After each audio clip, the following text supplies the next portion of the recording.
All right, we are now in the 5th chapter of the Hidden Colors film franchise by brother Tariq Nasheed. And how did it turn out? Let's see. My name is Brandon Keith Avery, and this is just my opinion. Hey, what's going on, everyone? Thank you so much for tuning in to my opinion/review for Hidden Colors 5, The Art of Black Warfare. I really do appreciate it. And if this is your first time finding me and you want my honest opinion on film, television, news, or anything I think is cool, go ahead and click on that subscribe button and also the little bell so you can be notified when I make uploads, because I like to have a lot of fun here. Hidden Colors 5 is finally here, the long-awaited 5th chapter in this documentary series. Brother Tariq had the premiere in LA just a couple of days ago. I was able to catch the film in a one-night only premiere in Dallas, Texas, the day after that, and I'm very excited to talk to you about it because I was really looking forward to this. So who is Tariq Nasheed? He is the writer, producer, and director of this film. I have all of his films right here on DVD, all Hidden Colors 1 through 4. And I also have 1804, The Hidden History of Haiti. And the good things about Tariq Nasheed's films is the production quality gets better and better and better with each film. He is also an author of books on dating advice. He was also on like MTV like 9 or 10 years ago giving dating advice as well. But what he is known for most is an anti-racism strategist. He is a producer of justice, just trying to eliminate the system of white supremacy and replace it with a system of justice. Now, like I said, my expectations for this film was very, very high. I couldn't wait until I got off work a couple of days ago to go see this, and for the most part I did enjoy this film overall. But what is Hidden Colors 5, The Art of Black Warfare about? Hidden Colors 5 is the final installment for the critically acclaimed Hidden Colors documentary series. In this installment, the film explores the history of warfare as it relates to global black society. The film is broken down into 7 chapters that examines the ways the system of racism rages warfare from a historical, psychological, sexual, biological, health, educational, and military perspective. And I have to say that I do love that description. Now, I just said that this documentary film was broken down into 7 parts, and just coincidentally, so is my review for this film. And I just gave you the intro / my expectations. The next thing that I'm going to talk about, the second thing, are the good things that I liked about in this documentary, in this movie. I'm going to praise it. Next thing I'm just going to talk about is Tariq Nasheed himself, how I receive his information from his films now, opposed to how I did a few years ago when I first learned about him. Next, the fourth thing I'm going to talk about is just some of the things that I did not care for in this movie. I have to be honest with you guys, just because, somebody is black, that does not mean that I'm just going to give them a pass and say that it's just flawless and put my head in the sand that it is perfect. It's a 10 out of 10. I'm just not going to do that. And I don't want you to do that with me and my reviews as well. Fifth thing that I'm going to talk about is just somewhat of a call to action. Sixth thing is just some recommendations, and just to shout out a couple of black YouTubers that do reviews and things like that as well. And just the last thing, go ahead and give you my rating and close this thing out. So let's go ahead and get to business. Now, the first thing that I liked about this film is just like the message itself. There's just so much information that brother Tariq Nasheed was able to unpack in this film, and only in about a 2-hour and 15-minute runtime. And it does run quick, and it does keep your attention, and so you don't have to worry about anything there.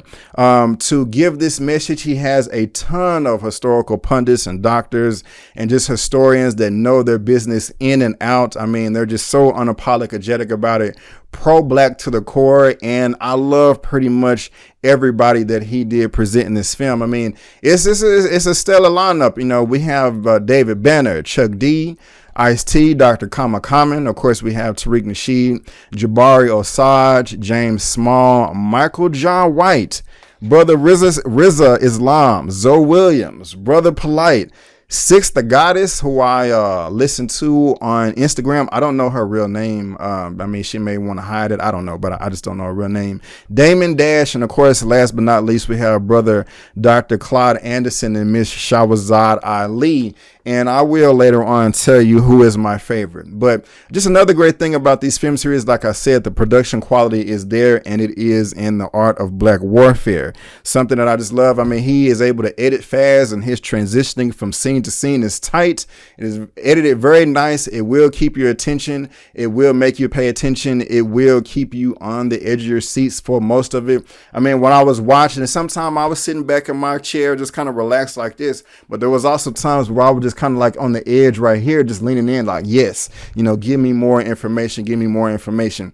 And about the information itself, I'm not saying that, or I'm not going to say that everything in this documentary, in this movie, is information that you've never heard before, that he went somewhere and just found a bunch of secrets and he's, revealing it to us today. No, that's not the case. There is some new information that I have never come across before. And so on a subjective approach, I did appreciate that there, but on an objective approach, this information that we're receiving, we have heard it before, but what's great is, well, at least for me, you do get it from a different perspective. My eyes was already opened up a little bit wider than they already were. And so that's just a great thing. I don't want to go into a situation or a movie or any type of, informative entertainment or anything like that and just be like, when I walk out, man, I knew everything in there. I didn't learn anything new. So for me, at least, I did get a lot out of it. It was worth, all of, my expectations and anticipations that I saved up for it. Something also that Tariq is known for is like his music selections. When he is on YouTube doing his podcast, the music selection in this film, in this documentary, was very subtle. And that's just kind of surprising to me in a way, given the content that he's providing, with it being the art of black warfare. I'll talk about that a little bit later. I'll save that nugget, but I did like that. And also the documentary is funny, unexpectedly. I mean, he's not purposely making jokes, but something that is very funny is stuff that is true, that is obvious. And everybody in this film is just so unapologetic with their message and the way they deliver it, and that can come across as comical, and that's just another reason why this is entertaining. But let me stop being vague. Let me try to go ahead and get into the nitty gritty. Like I said, this is being divided into 7 parts. The first part dives all the way back into history, and it really did catch my attention. It was, I don't remember the exact name of this section, but it was like the art of American warfare, or how it began, and it just takes you back to centuries and centuries ago in the motherland in Africa, and just kind of how everything started for black people in this country and just kind of around the world. And what is interesting is, a lot of us know here in America, when we first learn about ourselves, the first thing that we learned is that we're slaves and we come from slaves, and we haven't accomplished anything. But for me, of course, and this has been in other documentaries before, but it was a different perspective for me in this film. But what he's able to do is just he answered the questions like, okay, what was the mindset of black people when we were coming into contact with other groups around the world? We were calm.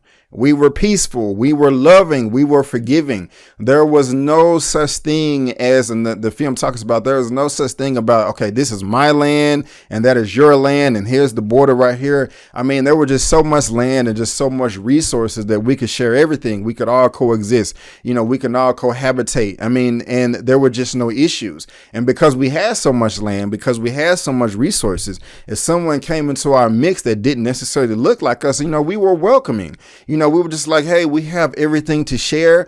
All the other groups and the white supremacists that are coming in and trying to take over, they're scavenging, and they're looking for this and looking for that, and all they know is just how to fight. And so, unfortunately, the documentary talks about, our downfall and just how loving and forgiving we are, and how, we're just so welcoming. And, he's able to just give us nice graphics and illustrations and pictures and diagrams of just paintings on the wall and caves and in the pyramids and just, all over Africa, just documented, just about how our attitude was. And, that was, I really did appreciate that. I don't know the gentleman's name, but, he had a very nice backdrop, sitting like a throne, had glasses, he had an unk on his knee, kind of holding it the whole time, like that. It was his personal medallion. Had a lot of respect for him. I don't have his name for you here, unfortunately, but he did speak a lot of truth, and I did appreciate everything, that he had to offer. Africans have defended territory, defended ideals, and defended themselves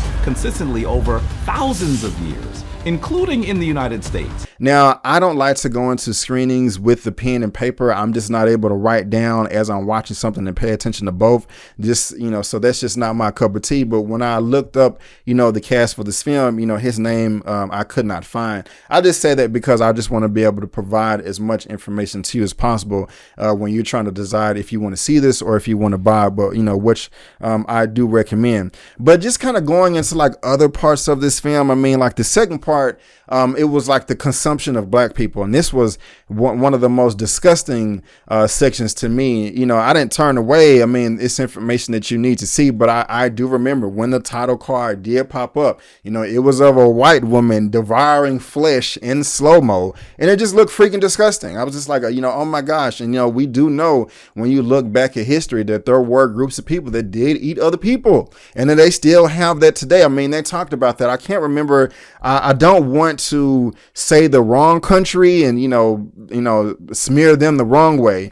I'm pretty confident, but I don't want to get that. But there is still laws today in some nation in the world to where it is legal to eat people, especially if they like sign off on it. And that's just like crazy to me. I mean, that's just like disgusting. Still today, not 10 years ago, 50, 100 years ago, but still today. So that thing is going on. And just the amount of depth that they went into of just how different, black people are to other groups, or the white supremacists, and how they want to like, they made a point about like lion hearts, where they would kill a lion and, they would want to eat the lion's heart, or, want to, somebody eat the brain, and how they do that to feel conquered. We have the melanin, we have what's his name? He's Dr. Ali. I can't remember his name. Older gentleman.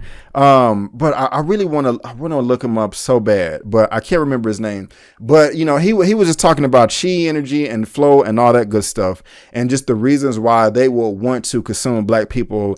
So they can get our energy, so they can get all the good things that our bodies have to offer, and just so they can feel like they conquer someone and seize the day. And they really went ham, on this part. Especially Shahrazad Ali. I mean, my goodness gracious, she has no filter. Tariq Nasheed said that, hey, in other past films, I held her back, I let her loose in this film. And, he really did, let her loose. And like I said in the intro, also, it goes into like, how there's sections for like entertainment, how the white supremacists, have us locked down psychologically and really in every area of activity. And if you don't know what those are: economics, education, entertainment, labor law, politics, religion, sex, war / counter war. If you think about it, there is no such human behavior or activity that does not fall into one of those 9 categories. And this film right here does dive into, a lot of that. Something else that I did not expect that we got into this film is this section about comic books. He spent a lot of time there of where Jack Kirby and Stan Lee and all these other people, how they would make, like Brother Rizal Islam is in this. And he was talking about, everybody was talking about this, how white people or white society or the white supremacists don't necessarily have a culture to cater after, to where, they see what we have, they consume everything we have, destroy it, and then build it back up. If you go look at a lot of the Washington monuments and then a lot of images from the past, you can see all the similarities and things like that. I mean, it's very endless. And so to compensate, the white supremacists, lack of any culture, they would take things like us, like they talked about Superman a lot.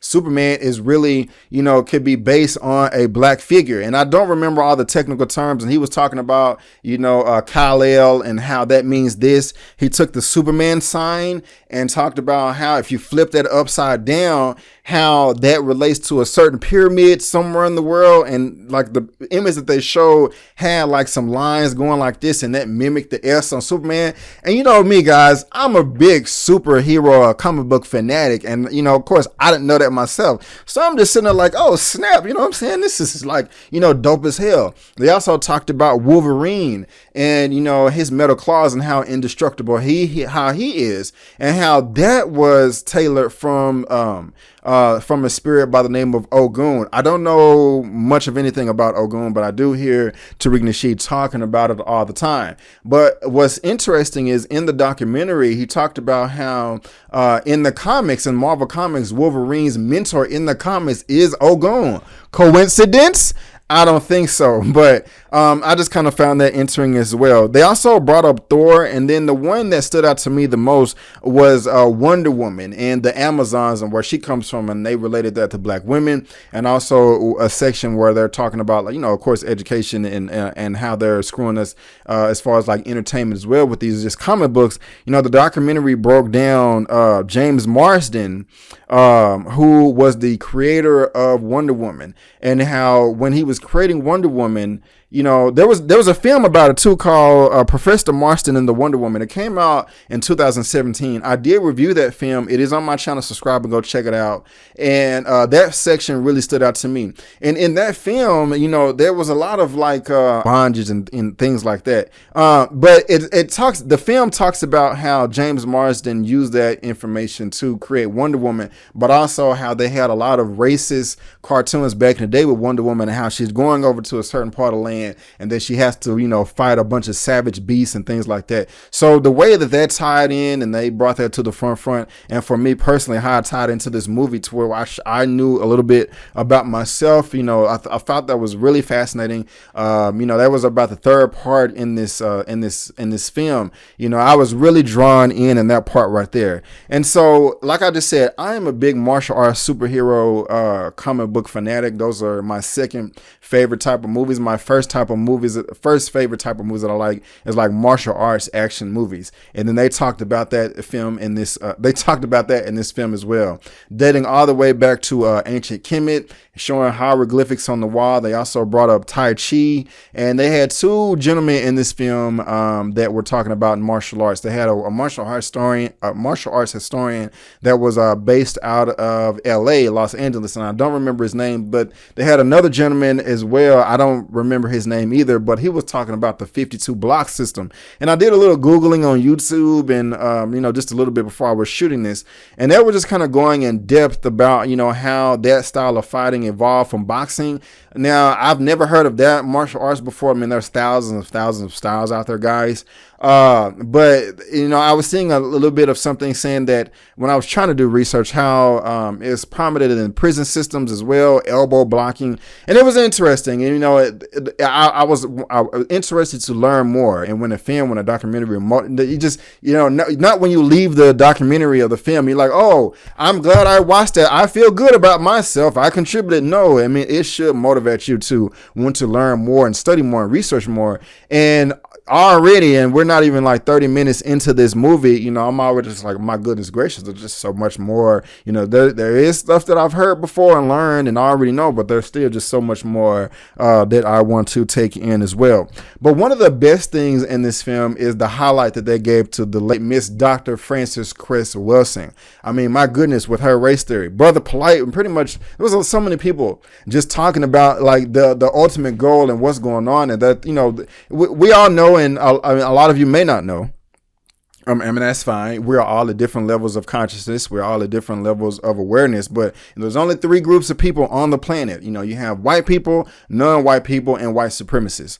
And the white people are just terrified, you know, because their birth rate is below zero. They are dying off more than they are being born. You know, I think I saw one study to where in the country, the average, the median or the middle age for a white woman is like 47, but for a brown or black woman is like 20 23 or 24. If I'm incorrect there, please humbly correct me in the comment section. But that is the whole thing. And that is one of the things that Dr. Frances Cress Welsing is known for, her race theory, and how the white supremacists are scared because they can just be wiped out, by our genetics, what's in our sperm, just by us, having children. I mean, we have the ultimate power there. And, they went back in history and talked about just how, with all the lynches and killings, how they would, cut off a man's genitals because, that is the ultimate weapon. But the amount of attention that they gave to Dr. Frances Cress Welsing was amazing.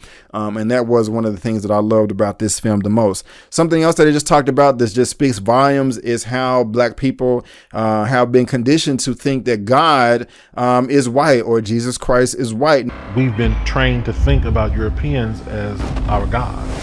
So we're at war with who? We're at war with God, because many of us believe in the white image of Jesus, and if that's his son, we know that his father must also be white. So are you trying to tell me we're at war with that? Now, I will go ahead and say that I do believe in the one above all. I do believe in God. I do believe that there is a higher power.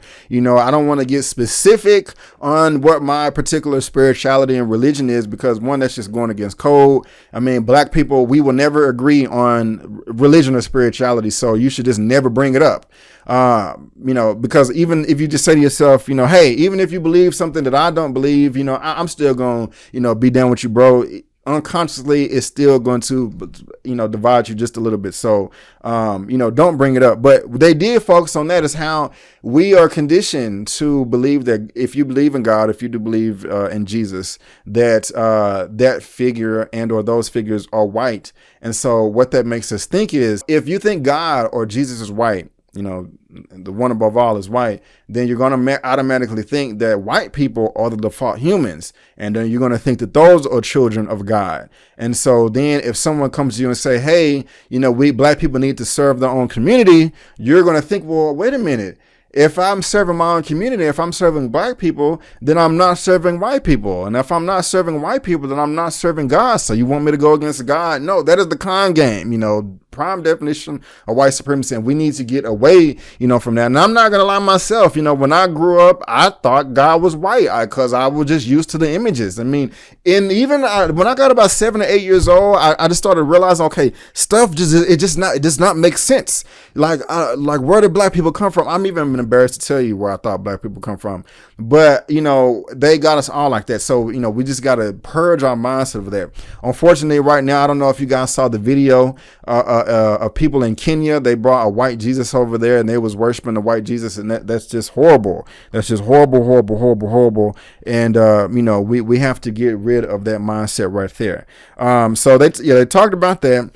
Also, of course, food consumption was a large topic as well. And just, Brother Polite was really passionate on this part where I heard this, guys, we got to take care of our diet. If somebody attacks you, you have to be able to defend yourself. And if you can't run up a flight of stairs, without, about to be passed out, I can't breathe, hey, reach out, get some help, start somewhere. But, these white supremacists are crazy. Just turn on the TV, whatever, they attacking people left and right, Charlottesville, whatever. I mean, they are scared by, just number of years, white people are not going to be the majority anymore. It's going to be black and brown people, and the white supremacists are scared out of their mind. And so, you have to prepare yourself to defend yourself. And to do that, you have to be able to consume healthy foods. We got to stay away from all this crap that's just not real food. And, that's just very important. And they, focus on that as well. Riz Islam has been focused on like vaccines for like the longest time. I believe he has a documentary right now that he's working on, and I need to shoot him. I need to look into that some more. I've seen I think the first trailer, but I'm looking forward to that. And the section that they talked about that as well spoke volume as well, and how that can cause autism, Asperger's, and also just other diseases as well. But the two most favorite people in this film, before I say that, Brother Polite did surprise me. He was one of the best, and I love his backdrop. You know, he was outside. We got that natural light. He's outside, like on a stoop, you know, dark skinned brother, that melanin popping. He would just give him that passion, you know. And, you know, to be honest with you, a couple of years ago, I didn't like Brother Polite. You know, I'm not going to go into my reasons why, but we all mature every day. And I had to get beyond that stupid, you know, I don't like this person because they said this one thing one time 7 years ago, so I'm just never going to listen to him again. You know, you know, we all got to get beyond that. And I have to get beyond that as well. You know, part of being on code, another thing that this film was talking about, what I'm going to talk about as well, is that, you know, being on code is not agreeing on every topic, but just supporting those that are doing the work, you know, no matter what. Now, if you disagree with somebody's complete foundation opposed to just one or two things that they said, that's completely different.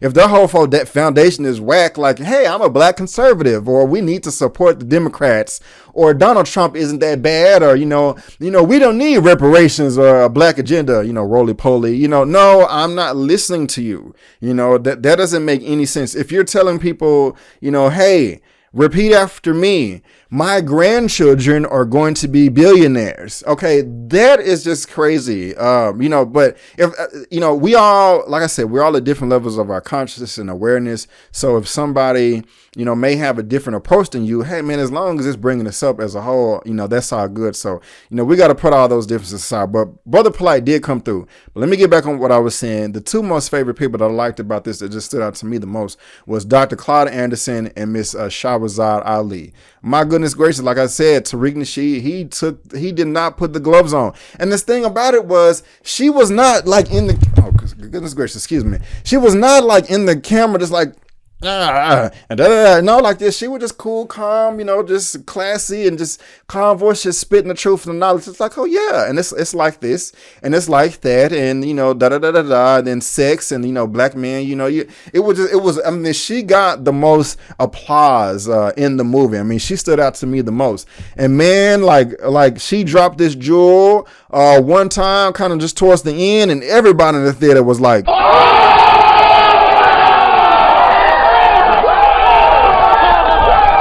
I mean, me, myself, I was like, God damn, you know what I'm saying? Like, you kind of have a point there. It was more of I mean, she was dropping facts, but this one particular time, it was more subjective than objective, but I was just like, oh, shit, you know? And Tariq Nasheed said, like, look, y'all, if you think you're going to get offended, don't watch the movie. He was like, white people will be offended. He was like, but black people are going to be offended too. You know, because unfortunately, a lot of us, we just have that mindset to where, you know, if, you know, we only approve something is okay if a white person says it.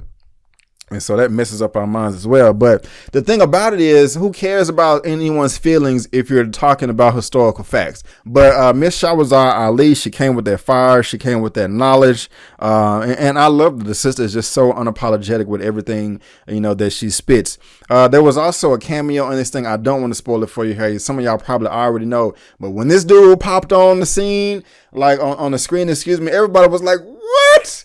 Man, what the hell are you doing in this thing, man? And just kind of like bust out laughing, and, you know, we're just like, what the hell? You know, people got laughing at him as well, but in a bad way. And I don't want to be like, I don't know. I don't like to spoil things. You know, you know, find out for yourself, order the film, but, you know, it was a trip, you know, and I did like that. But also the film also focuses on like being on code. Now, me personally, I'll wait. I'll wait till I get there. But places where you can get code is Malcolm X, the late Dr. Francis Cress Wilson, and also Brother Neely Fuller Jr. Now, he was not in this film as well, but this film just talks a lot about being on code, about how you don't need a leader. The person that you need to lead is the person in the mirror. You need to lead yourself. And, you know, I was talking to a friend of mine a few weeks ago, and she was like, yeah, we need leaders in the community. Now, I respectfully disagree with her. And I was like, look, you know, we can't put it on Garvey, Malcolm X, and Martin, or whoever else. You know, they can execute your leaders. You know what I'm saying? And you putting all the pressure on them, all the responsibility on them. You know, what happens when they execute? But if we have, two things that we need to get out of this mess: transformative government and codified individuals. And if everybody's on code, you can't point to somebody and say, you know, hey, who's the leader? They will be chasing a phantom, so, find the people in your community that are already doing the work and help them out. If you don't know what to do, find the people that know what they're talking about and listen. Don't follow people because people make mistakes. Don't follow people, follow logic. You can listen to people, but the amount that they talked about being on code as well was phenomenal. And Tariq Nasheed was just talking about how it's like, look, this movement is not, or lifestyle is not for everybody. You know what I'm saying? And that's okay. Just work with the people that are down for the cause of eliminating the system of white supremacy and replacing it with a system of justice in all areas of human activity. And those that don't, want to get involved, just charge it to the game. Don't waste your energy on them. And just a few years ago, I had a problem with that.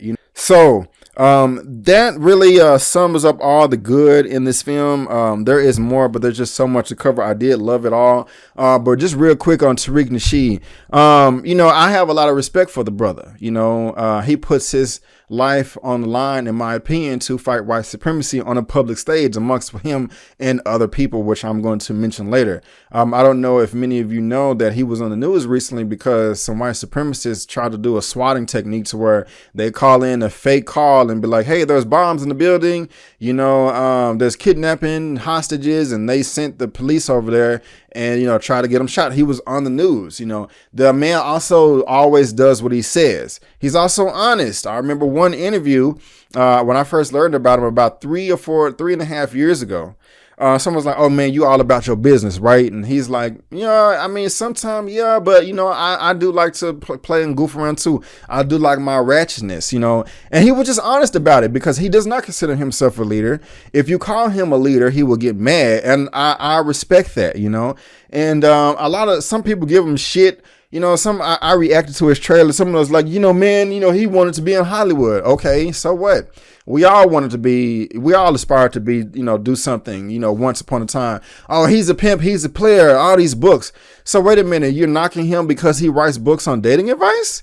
I don't understand. So I guess every other author in the world that gives books on dating advice too, that, I guess they're a bad person as well. And people get mad because, he asked for money to promote his films and things like that. That doesn't make sense for me. This stuff is not free, and then a lot of y'all always talking about how, you want to get off the corporate plantation. This brother has done that, but then some people try to shit on him for it. That doesn't make sense to me. But for me personally, I started paying attention to the black community.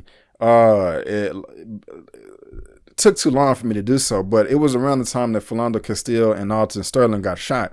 Because I was one of those people like, oh man, we got a black president. Everything is good now. I can just sit back and relax. I grew up in predominantly white Christian schools. Not knocking all versions of Christianity, but there are some that are demonic. We all know that. And when, I was one of those people just is like, hey, I know that there's racism, but, all we got to do, police brutality, all we got to do is just get some body cams. And then now the world can see and white people can finally see that we're not lying and we really are being, abused and mistreated. But then still nothing happened. Philando Castile and Alton Sterling got executed on camera. And I saw the reaction from the dominant society that it really just clicked for me there at that moment. Like, wow, they really just don't give a damn about us. And I was just fed up and I broke down and, I was just fucking angry and just furious. I was like, enough is enough. I'm just tired of this. This is ridiculous. We really have no friends. And so I went to a homeboy of mine. I was like, bro, what's the deal? Because, he's always been reading and stuff like that, on our black people's plights. And then he's the one that told me about, well, have you heard of Tariq Nasheed? Have you heard of Hidden Color Films? That's possibly where you want to start.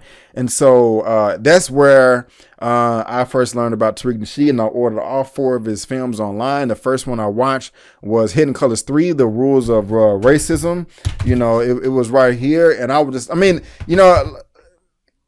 a lot of you probably already grew up knowing all this stuff, but all this was new for me just back in 2016 or whatever. I was just like, oh my God. And then I watched part 4, and then I watched part 1 and part 2. And then, from, so on and so forth. And so,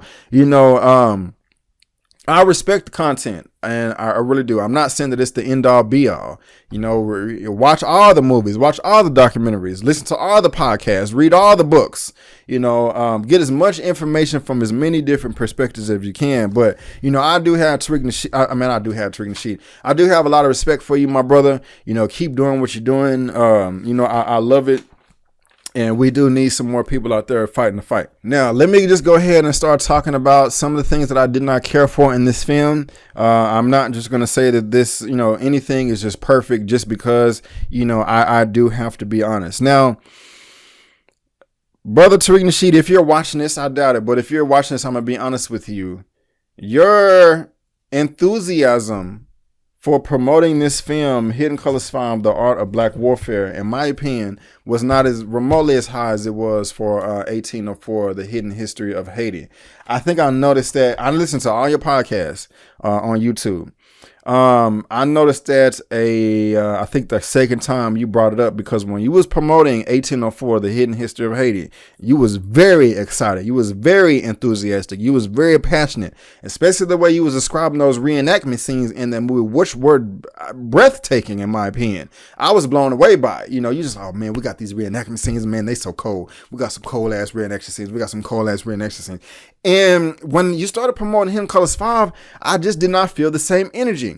But then later on, during your promotion campaign, you started bringing up the next film that you're going to be talking about, which is Buck Breaking, which I am really interested in seeing, which talks about how some people in these groups, the Me Too and the LGBTQ community, not all of them, but well, I don't know, but that's not how he's presented, how they will use that as a smoke screen to hide their racism. So I'm really looking forward to that. But my point is, I was just kind of saying to myself, I was like, why is he promoting Buck Breaking when Hidden Colors 5 hasn't even come out yet? I don't understand.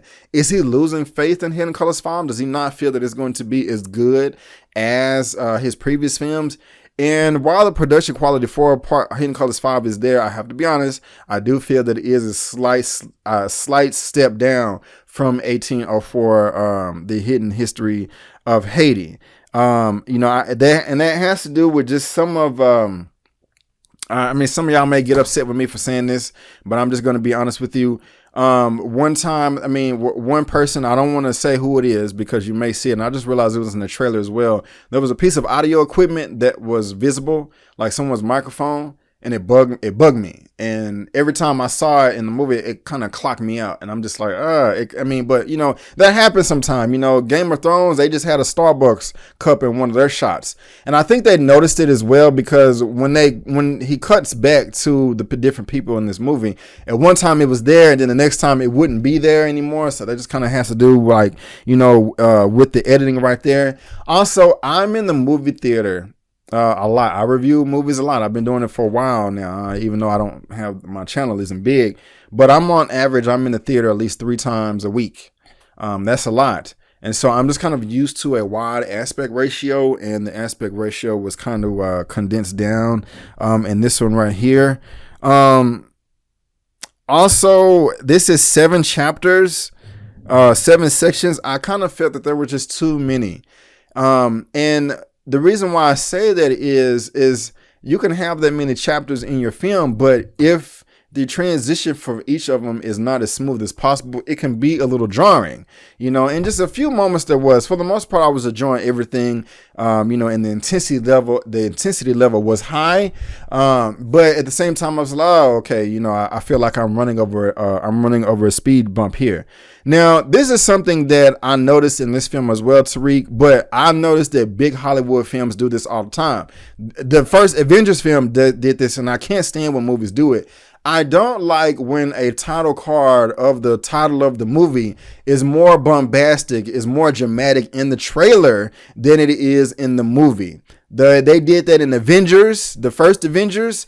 Like, here's an example.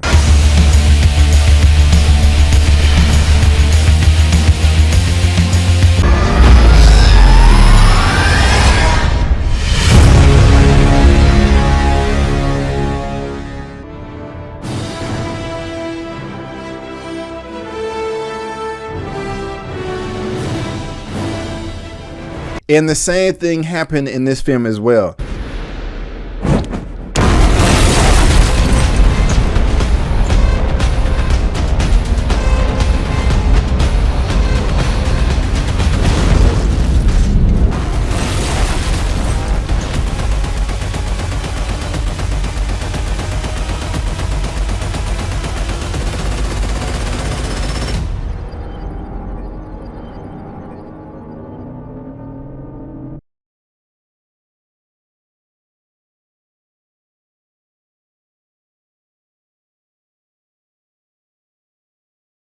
Now, also, here's a bit from the trailer, and I want you to listen to the music, and I want you to listen to the intensity of the music. Neighborhoods that are of a more upscale, financially affluent society, white, Jewish, etc., they are infused with fertility clinics. While in our societies, the ones that do not have that elevated level of economics, black and brown, impoverished communities, have abortion clinics.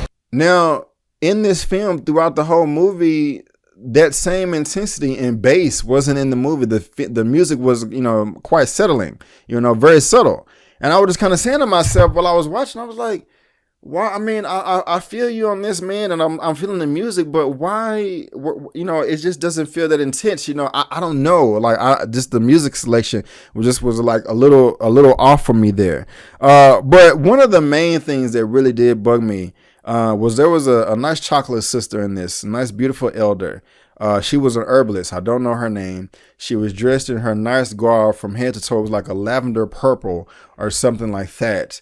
And her scenes is not the information that she was giving, but the quality of the camera and the audio when we was going back and forth was it wasn't good. It was, it wasn't horrible. I wasn't sitting there just like, oh shit, but it was, when I was watching, it felt like, he had already shot everything that he needed.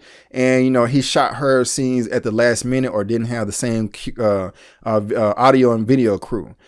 Because like it was just kind of jarring for me because like, for example, Brother Polite, some of his shots were the best because like the everything was crisp, the audio was crisp, the video was crisp, beautiful backdrop, lighting, all that was nice. The brother that was holding the ankh, everything was perfect. Sister Goddess, when she was in this, everything was perfect. Zoe Wood, like so many people had such a great, setup, but then when you switch to her, it just, kind of seemed like he was being played like, well, I was gonna say VHS tape, but like a DVD. I mean, the information that she had was great, but that quality right there did bug me just a little bit. And also, just the last thing that just kind of rubbed me the wrong way, the gentleman, the martial arts historian that was in LA, it was just something about his energy that I just was not feeling when he, I'm not saying that I'm just perfect myself or anything like that, or I don't ever make mistakes, but I just wasn't feeling his delivery, unfortunately. But that just goes ahead and marks up everything that I think was bad in the film. But I did want to save one more nugget of something that I did like. And at the end of everything, at the end of all of Tariq Nasheed's documentaries, he gives you the history and all that good stuff, but he also gives solutions. And this one, it was titled Corrective Action. And this right here brings up your spirits. It's very positive. It's very uplifting, and I loved it. Dr. Claude Anderson, he uses the talking point of corrective action a lot. And it was just the best part of this whole documentary for me.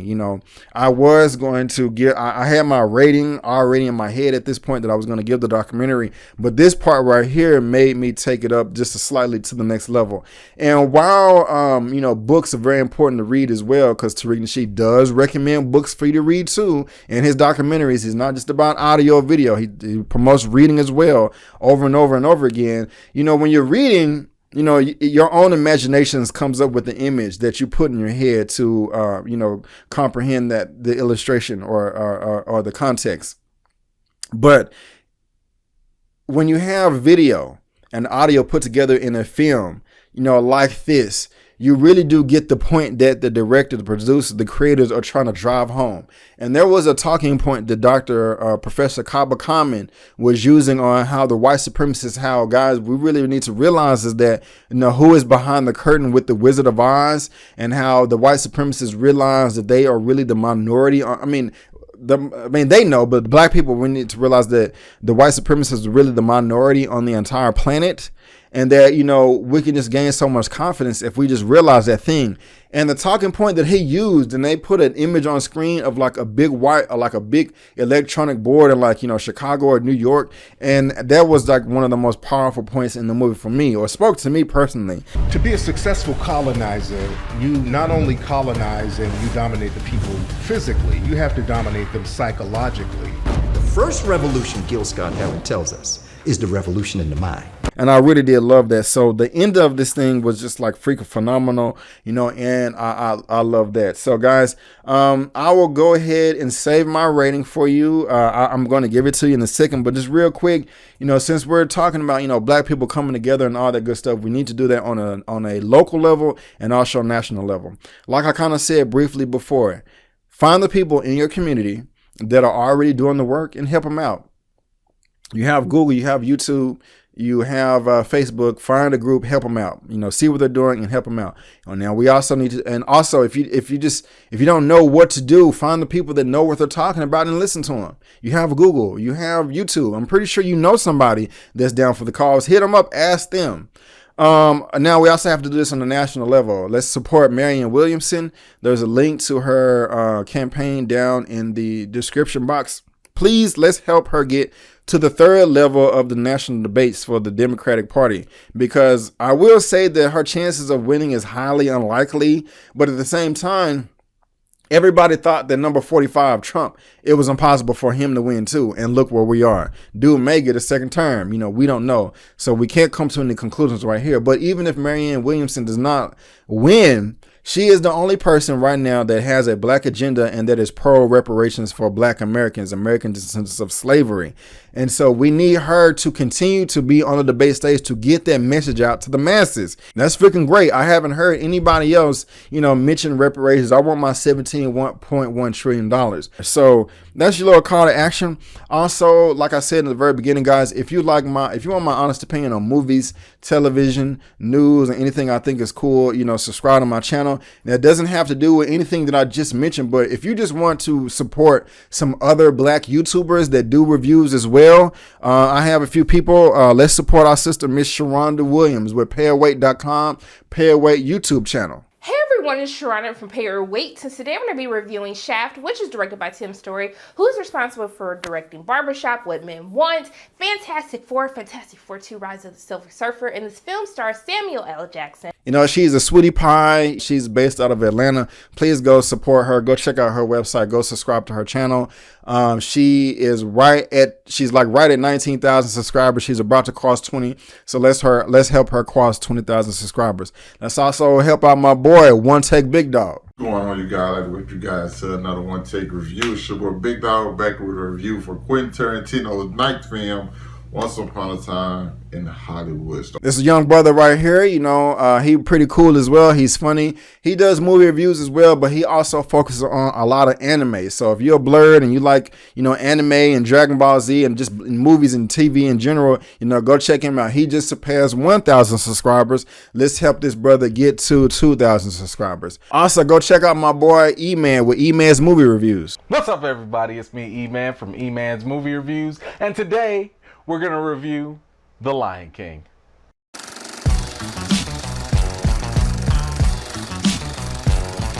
This brother right here also does movie reviews, and he also focuses on a lot of comic book stuff as well. His channel blew up last year. Right now, he's around like 68,000 subscribers. Let's help him get to 70,000. Let's help him get to 100,000. Also, I got to help out my brothers Corey and Malcolm out of Austin, Texas with doubletoasted.com. I'm going to have to use you again. I hope you don't mind. Break glass. Thanks for watching, everybody. Hit that subscribe button, please. And you know what? You already like spending time with us. You can't get enough of us. Go check out our main site, doubletoasted.com. Over there, you'll find the long version of this video right here, along with the live streams that we do almost every night of the week. We work very hard for you. So please support us at our store, dtmerch.com.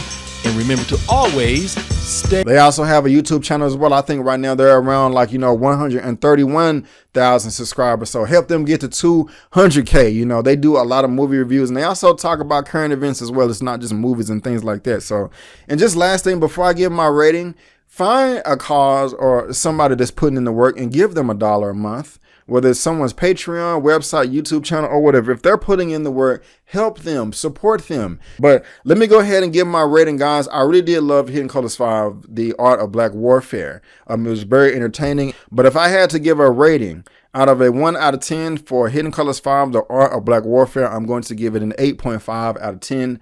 Yes, an 8.5 out of 10. But guys, that is just my opinion. If you liked the video, please go ahead and give me the thumbs up, and also consider subscribing to my channel and look me up on social media. And guys, please help me get to 10,000 subscribers. I would really appreciate it. And check out those links below down in the description box. Click the videos right here if you want more of my content, and stay tuned. Subscribe, because my next video is either going to be my top 10 favorite black movies of all time in my collection, or just my whole black movie collection. But guys, I just want to thank you again for tuning into my opinion/review for Hidden Colors 5, The Art of Black Warfare, written, directed, and produced by brother Tariq Nasheed. And before you go, don't forget that my name is Brandon Keith Avery, and that's just my opinion. Peace.